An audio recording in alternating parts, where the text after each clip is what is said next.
Imagine करिए एक situation जहां पर आप बैठ के टीवी देख रहे हैं। टीवी पे आपके सामने लाइव बॉय का ऐड आ रहा है जहां पर बंटी साबुन से अपने हाथ धो रहा है। उतने में ही आपके एक रिलेटिव आते हैं, साधारण पानी से अपने हाथ धोते हैं और आपके बाजू में आके बैठ जाते हैं। आप उनसे पूछते हैं कि क्या आपने साबुन से हाथ धोए? वो बोलते पानी से तो धो लिए, उससे ज़्यादा क्या चाहिए। आप भी बोलते सही बात है, पानी से धो लिए। तो अब दोस्तों मेरा सवाल आपसे ये है कि आज की सिचुएशन में क्या बंटी सही है कि आप सही हैं? Hello guys, welcome back to series जहां पर हम लोग बात कर रहे हैं everything you should know about कोविड-19 और उससे रिलेटेड करंट अफेयर्स और स्टैटिक पार्ट। तो दोस्तों ये सीरीज़ के 3 पार्ट है। हम पार्ट 1 पे बात कर रहे थे साइंटिफिक, टेक्नोलॉजिकल और बायोलॉजिकल पर्सपेक्टिव। इसमें दोस्तों हम ऑलरेडी हमारे एपिसोड 1 में about the disease that is कोविड-19 और उससे related virus that is SARS-CoV-2 के बारे में डिस्कशन कर चुके हैं। अगर आपने नहीं देखा दोस्तों तो प्लीज़ जाके वो वीडियो देखिए। और अब हम बात करेंगे इस सीरीज़ में, इस एपिसोड में about the structure of corona virus की कोरोना वायरस होता कैसा है, उसका स्ट्रक्चर कैसा होता है। इससे पहले कि स्टार्ट करें जल्दी से एक क्विक रिवीजन कर लेते हैं। तो कोरोना का नाम कोरोना क्यों पड़ता है? क्योंकि जो कोरोना वायरस है उसके ऊपर स्पाइक प्रोटीन पाया जाता है जिसको हम ग्लाइकोप्रोटीन भी कहते हैं। ये जो ग्लाइकोप्रोटीन है, ये जो ग्लाइकोप्रोटीन है, it resembles like a crown. ये क्राउन जैसे रिजेंबल करता है, क्राउन को लैटिन में हम कोरोना कहते हैं, तो वहाँ से इसका नाम आता है कोरोना वायरस। उसके अलावा हमने वीरोलॉजी के भी थोड़े से एस्पेक्ट्स देखे थे, जैसे कि who is known as the father of virology. तो मार्टिनियस वेजरिंग के वीरोलॉजी में वायरसेस की डिस्कवरी सबसे पहली बार किसने की थी? तो डिमिट्री इवानोस्की ने की थी। उसके अलावा हमने थोड़ी सी एनाटोनॉमी भी देखी थी वायरसेस की, जहाँ पर हमने समझा था कि उसका एक जेनेटिक मटेरियल होता है जो कि डीएनए आरएनए होता है। उसके ऊपर न्यूक्लिक कैप्सिड होती है जो कि प्रोटीन की होती है। और उसके अलावा बाहरी एक कवर होता है जिसको हम लिपिड एनवलप या वायरल एनवलप बोलते हैं। और हमने कोवी-2 के बारे में समझा था। It belongs to Nidovirales order, genus beta, lineage B. Resemble करता था SARS-CoV-1 से 80%। एक और बात है दोस्तों कि viruses does not contain a ribosome, इसीलिए वो प्रोटीन नहीं बना पाता, जिस कारण से वो कंप्लीटली डिपेंडेंट होता है अपने होस्ट सेल के ऊपर या होस्ट के ऊपर कंप्लीटली डिपेंडेंट होता है। क्या होता है दोस्तों, जल्दी से एक बेसिक्स है, वो बेसिक को हम 2 मिनट में समझ लेते हैं। ठीक है दोस्तों, ओके। तो ये वीडियो है दोस्तों, यहाँ पर हम एक वीडियो देखते हैं। ये वीडियो की मदद से हम समझते हैं। आपको पता ही होगा कि आपकी बॉडी में कई ऑर्गन्स हैं। ऑर्गन जो होता है आपके किसके बने होते हैं? कई टिश्यूज से बने होते हैं और कई टिश्यूज आपके सेल से बने होते हैं। तो आपके दोस्तों सेल्स कैसे फंक्शन करते हैं उसकी फंक्शनिंग को समझ लेते हैं। ये आपकी बॉडी का कोई यूकैरियोटिक सेल है। यहाँ पे आप बीच में देख सकते हैं न्यूक्लियस है, जनरली बीच में ही होता है न्यूक्लियस। उसके आजू बाजू वाला जो हिस्सा है, ये जो पिंक पिंक कलर का है, ये आपका एंडोप्लाज्मिक रेटिकुलम या ER नाम से जाना जाता है।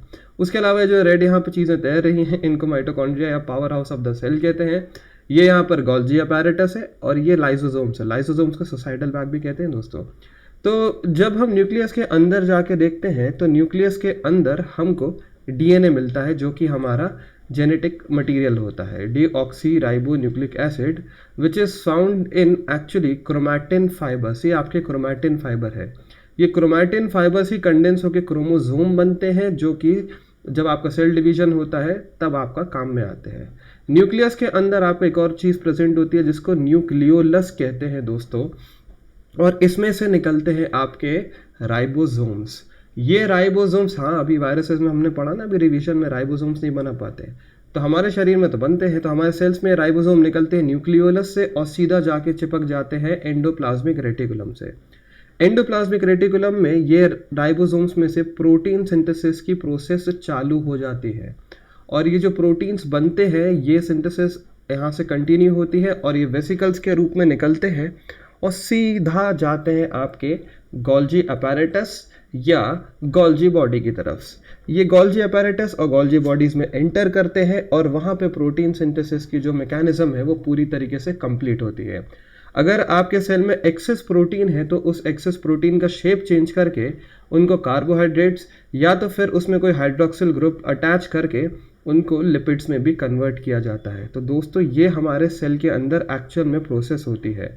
अब आप बोलोगे ये क्यों बताया? क्योंकि हम जब आगे अभी पढ़ेंगे हमारे कोवी-2 वायरस के बारे में या कोरोना वायरस के बारे में, तो उसके आरएनए के बारे में पढ़ेंगे दोस्तों। उसका जो आरएनए होता है वो मैसेंजर आरएनए होता है और उसमें एक और चीज़ पढ़ेंगे दोस्तों हम, पॉजिटिवली सेंस्ड आरएनए होता है। तो एक्चुअल में करता क्या है वो हम समझते हैं, पर एक चीज़ तो हमें अभी क्लियर हो चुकी है कि वायरसेस खुद का प्रोटीन नहीं बना पाते। एक बार स्ट्रक्चर ऑफ कोरोना वायरस और देख लेते हैं हम लोग दोस्तों। यहाँ पर आप देख सकते हैं डायग्राम में, ये क्या आ गया, एक सेकेंड ना, हाँ, तो ये स्ट्रक्चर ऑफ आपका कोरोना वायरस। तो कोरोना वायरस में दोस्तों बेसिकली 6 चीज़ें होती है, जिसमें मेन 4 प्रोटीन्स होते हैं, एस, ई, एम और एन प्रोटीन्स होते हैं। एस होता है स्पाइक प्रोटीन, ई होता है एनवेलप प्रोटीन, एम होता है मेम्ब्रेन प्रोटीन और एन होता है न्यूक्लियो प्रोटीन। इसके अलावा 2 चीज़ें और होती है, वो होती है आपकी बाहरी जो मेम्ब्रेन होती है, जिसको हमने वायरल एनवेलप बोला था, ये दोस्तों फैटी होती है, फैट से बनी होती है। और इसके अलावा उसका जेनेटिक मटेरियल जो होता है, जो कि आरएनए होता है, जो कि अपन इसके बारे में बात कर चुके हैं और अभी और डिटेल में बात करते हैं। तो मेन 4 प्रोटीन्स, एक फैटी लेयर और आपका एक जेनेटिक मटेरियल आरएनए, ये 6 चीज़ें मेन होती हैं आपकी कोरोना वायरस में। इसको भी हम डायग्राम से और आपके वीडियो की मदद से अच्छे से एक बार क्लियरली समझ लेते हैं और कुछ पॉइंट्स और फैक्ट्स देख लेते हैं। जो बाहरी सबसे हिस्सा होता है दोस्तों, जिसके कारण से इसका नाम कोरोना पड़ा था, जो हमने समझा था स्पाइक प्रोटीन, ये स्पाइक प्रोटीन को हम पेप्लोमर्स भी कहते हैं। स्पाइक प्रोटीन को हम पेप्लोमर्स भी कहते हैं और ये एक्चुअल में रिसेप्टर बाइंडिंग प्रोटीन होता है। ये रिसेप्टर में जाके बाइंड हो जाता है। अच्छा, मैं आपको एक मज़ेदार बात बताता हूँ दोस्तों। अभी इंडिया में कुछ केसेस मिले हमें, बॉम्बे में और इंदौर में। वहाँ का जब हमने कोविड-2 वायरस को उसको सैंपल किया, उसको स्टडी किया, तो हमें पता चला कि बाकी जगहों से यहाँ का कोविड-2 जो वायरस है, उसके ऊपर का जो स्पाइक प्रोटीन है वो म्यूटेट कर गया है हल्का सा। तो वैक्सीन बनाने में ये थोड़ा सा एक हर्डल ज़रूर आ रहा था हम लोगों को। इनफैक्ट ये यूरोप में और अमेरिका में दोनों में जब कंपेयर किया, दोनों जगह के कोविड-2 वायरस को कंपेयर किया गया, तो वहाँ पर भी हमको इसी स्पाइक प्रोटीन में म्यूटेशन देखने को मिला था। तो ये थोड़ी सी अब चौंका देने वाली बात है, चौंका देने वाली रिसर्च थी। बट एनी हाउ, अभी वैक्सीन इन प्रोसेस है, तो देखते क्या होता है। ठीक है दोस्तों, तो आपका ये स्पाइक प्रोटीन होता है और मैं जैसे ही आपको बताया कि ये रिसेप्टर बाइंडिंग होता है। रिसेप्टर बाइंडिंग एक्चुअल में होता क्या है, ये समझिएगा कि मान लीजिए किसी तरीके से ये कोविड-2 वायरस आपकी बॉडी के अंदर एंटर कर गया है और ये जो आपके सेल्स है, ये मान लेते हैं अपन लंग्स के सेल्स है। लंग्स के सेल्स के ऊपर आपके रिसेप्टर्स बने होते हैं, जिसमें एक रिसेप्टर होता है जिसको हम ACE2 रिसेप्टर कहते हैं या एंजियोटेंसिन कन्वर्टिंग एंजाइम 2 रिसेप्टर कहते हैं। इस रिसेप्टर में ये स्पाइक प्रोटीन एग्जैक्टली आके फिट हो जाता है। क्या हो जाता है? एग्जैक्टली आके फिट हो जाता है और फिट, इसको हम डॉकिंग प्रोसेस भी कहते हैं। यहाँ से अब डॉकिंग प्रोसेस चालू हो जाएगी। एग्जैक्टली फिट होता है, जैसे कि वेलक्रो चिपक जाता है ना दोस्तों, सैंडल्स में वेलक्रो अगर रहता है जूते में, वैसे एकदम से आके फिट हो जाता है ये। और या तो फिर इसको की इन अ लॉक एनालॉजी का भी इस यहाँ पर यू वर्ड को यूज़ किया जाता है कि जैसे ताले में एग्जैक्ट चाबी फिट हो जाती है उसी ताले की, वैसे यहाँ पर ACE2 रिसेप्टर पर जाके चिपक जाता है, वैसे सेम वैसे ही जैसे वेलक्रो चिपकता है आपका। अब यहाँ से दोस्तों एक प्रोसेस होती है जिसको हम कहते हैं एंडोसाइटोसिस। एंडोसाइटोसिस का मतलब होता है कि जो ये अब आपका कोरोना वायरस का जो सेल है या ये जो वायरस है, अब ये आपके सेल के अंदर एंटर करना चालू कर देगा। और ये आपके सेल के अंदर एंटर करता है और अब क्या करेगा, अपने आरएनए की मदद से आपके सेल को हैक कर लेगा और यहाँ पे हाईजैक कर लेगा। और क्या करेगा कि आपके सेल से बोलेगा कि भाई अब वो प्रोटीन्स बनाओ जो कि मेरे ऊपर और मुझे बनाने में काम आते हैं, मतलब SEMN प्रोटीन्स खासकर बनाने को बोलेगा और इनफैक्ट RNA को भी बनाने को बोल दे। तो ये बड़ा खतरनाक है और अपने जैसी खूब सारी कॉपीज़ बनवाएगा और आपका सेल जब हाईजैक हो जाएगा तो ये एग्जैक्टली वही काम करेगा दोस्तों, है ना। बड़े खतरनाक चीज़ है इसके बारे में। अगले आते हैं 2 प्रोटीन्स आते हैं आपके दोस्तों, एनवेलप प्रोटीन और मेम्ब्रेन प्रोटीन। तो आपका जो एनवेलप प्रोटीन होता है दोस्तों, वो आपका इसकी सरफेस पे ही पाया जाता है और जो मेम्ब्रेन प्रोटीन होता है दोस्तों, वो भी ये जो दूसरे कलर का है, ये आपका M प्रोटीन है, मेम्ब्रेन प्रोटीन। एनवेलप प्रोटीन जो होता है दोस्तों, जो इसका जो पूरी असेंबली होती है उसको सहायता देता है और उसी के साथ मेम्ब्रेन प्रोटीन भी यही करता है कि जो बाहरी मेम्ब्रेन है और जो बाकी स्ट्रक्चर है उसको एड करता है, असेंबली में मदद करता है उसको। M प्रोटीन सबसे ज़्यादा पाया जाता है दोस्तों आपके कोरोना वायरस के ऊपर, सबसे मोस्ट अबेंडेंट प्रोटीन आपका यही है चारों में से। और E और M प्रोटीन ही एक्चुअल में क्या करते हैं कि आपका जो हाईजैकिंग की प्रोसेस जो होती है उसको करवाने में M और E प्रोटीन ही मेन योगदान करते हैं। तो इन दोनों की मदद से ही हाईजैकिंग की प्रोसेस होती है दोस्तों और वहाँ से आपकी ये आगे की एंडोसाइटोसिस के बाद जो प्रोसेस होती है वो कंटिन्यू होती है। तो E और M प्रोटीन हो गया। बचता कौन सा है आपका दोस्तों? अगला आता है हमारी वायरल एनवेलप। तो अब एक चीज़ और समझ लेते हैं हम, वायरल एनवेलप क्या होती है। ये जो बाहरी हिस्सा होता है ना दोस्तों, इसको हम वायरल एनवेलप बोलते हैं। और ये किसकी बनी रहती है, फैट्स की बनी रहती है, अभी हमने समझ ही लिया।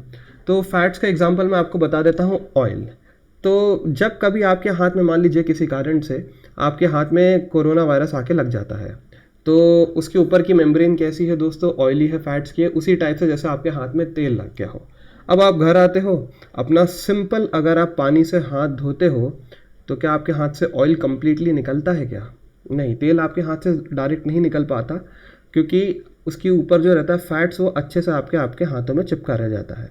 इसीलिए आप क्या यूज़ करते हो दोस्तों, सोप यूज़ करते हो। जो सोप मॉलिक्यूल्स होते हैं उसके दो एंड होते हैं, एक होता है हाइड्रोफोबिक एंड, एक होता है हाइड्रोफिलिक एंड। मतलब एक वाटर लविंग होता है, एक वाटर रिपेलिंग होता है। जो वाटर रिपेलिंग एंड होता है वो ऑयल की तरफ अट्रैक्ट होता है, और जो हाइड्रोफिलिक होता है वो पानी की तरफ अट्रैक्ट होता है। इस तरीके से ऑयल को बांध लेता है सोप का मॉलिक्यूल, और जब पानी चलाते हो तो निकल जाता है। अब आप समझ पा रहे होगे क्या होता है दोस्तों, जैसे ही आप साबुन लगा के हाथ धोते हो तो आपका सोप मॉलिक्यूल्स आके इसकी बाहरी लेयर पे आके चिपक जाते हैं, और जैसे ही आप हाथ धोते हो तो बूम, आपका कोरोना वायरस पूरी तरीके से डिस्ट्रैक्ट हो जाता है। इसीलिए दोस्तों कहते हैं कि साबुन से हाथ धोना चाहिए, या तो फिर अल्कोहल बेस्ड सैनिटाइज़र का यूज़ करना चाहिए, जिसमें कम से कम जो है अल्कोहल का परसेंटेज कम से कम एटलीस्ट 70 से 80% तो होना ही चाहिए। वैसे रिकमेंडेड 90% है, पर 70 से 80% इज़ गुड इनफ। अगला आता है दोस्तों न्यूक्लियो प्रोटीन्स जो रहता है, या न्यूक्लिक कैप्सूल जो होती है, वो आपकी क्या होती है, इसके आरएनए के ऊपर कवरिंग होती है और उसको स्ट्रक्चर प्रोवाइड करता है एन प्रोटीन।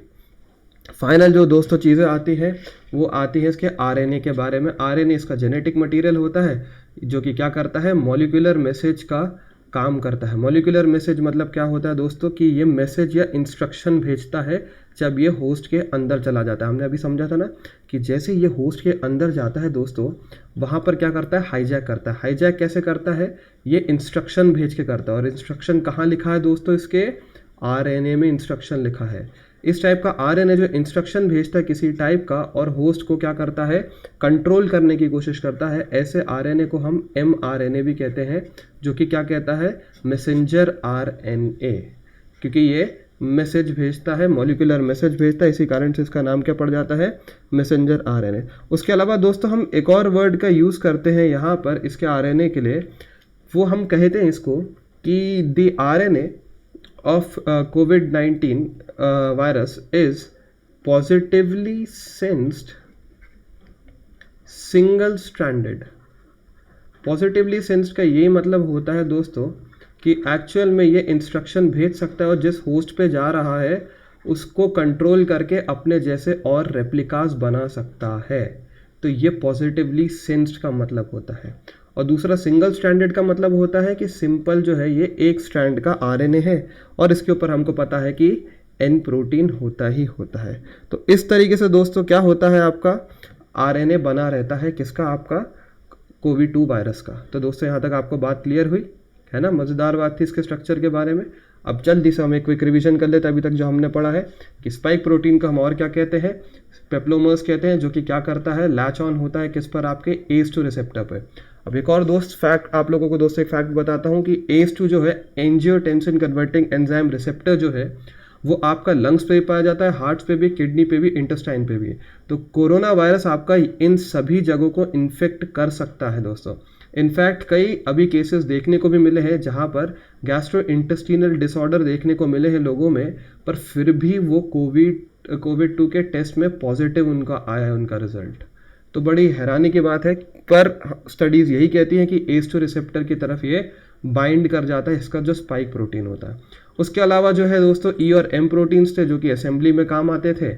उसके बाद N प्रोटीन जो था दोस्तों, S, E, M और N प्रोटीन, जो कि न्यूक्लियो प्रोटीन है, जो कि क्या करता है, स्ट्रक्चर देता है आरएनए को। और इसके अलावा जो वायरल मेम्ब्रेन थी, जो कि फैट्स की थी, वो क्या करती है, वायरस को प्रोटेक्ट करती है दोस्तों, उसी के साथ साथ स्ट्रक्चर भी देती है। और इसको तोड़ने का तरीका तो अब हमें समझ में आ गया, जो कि बंटी भाई ने बोला था कि साबुन से हाथ धो और धोते जाओ, जितनी देर धोगे दोस्तों उतना अच्छे से आपका वायरस जो है, जितने भी वायरसेस अगर एक से कई ज़्यादा हैं तो उनके मरने के चांसेस बहुत अच्छे से बन जाते हैं। या तो फिर आप सैनिटाइज करिए अपने आप को, तो उससे क्या होता है, उसकी मेम्ब्रेन जो है वो पूरी तरीके से डिसमेंटल हो जाती है, टूट जाती है। आरएनए कैसा होता है दोस्तों, इसका positively sensed single stranded RNA. अब देखिए, अब आप जब बोलेंगे ना किसी को it's positively sensed single stranded RNA, तो मतलब कितना अच्छा इफेक्ट पड़ता है, इंप्रेशन एक बहुत अच्छा पड़ेगा। और अगर कोई पूछ रहे तो आपको पता भी है कि पॉजिटिवली सेंस का क्या मतलब होता है, मतलब कि वो जो आरएनए है वो जिस होस्ट के ऊपर है उसको कंट्रोल कर सकता है और उसके जैसे रेप्लिकास और बनवा सकता है। हाईजैकिंग का प्रोसेस है दोस्तों, क्योंकि प्रोटीन वो खुद तो बना नहीं सकता, खुद प्रोटीन का बना हुआ है, तो क्या करेगा, हमारे सेल से प्रोटीन्स बनवाएगा, क्योंकि हमारे सेल्स में राइबोसोम्स आराम से मिलते हैं। और सिंगल स्ट्रैंडेड है तो आपका सिंगल स्ट्रैंडेड आरएनए है कि नहीं दोस्तों। बहुत ईजी थी चीज़ें। अब हम बाकी की बातें जो है वो अगले एपिसोड में करेंगे। और अगर आपको वीडियो पसंद आया दोस्तों तो please do like share subscribe और कमेंट ज़रूर करेगा अगर आपको कोई अगर कोई आपको और अच्छी इन्फॉर्मेशन मिलती है, क्योंकि मैं चाहता हूँ कि हमारा जो कमेंट सेक्शन है दोस्तों वो भी बहुत इन्फॉर्मेटिव हो जाए, ताकि कल के दिन हम कमेंट सेक्शन के भी गो थ्रू हो तो हमें उधर पे भी रिवीजन हो जाए, उधर पे भी फैक्ट्स मिल जाए और साथ ही साथ हमारा वीडियो तो चल ही रहा है दोस्तों। तो okay, thank you for watching the video guys, good day.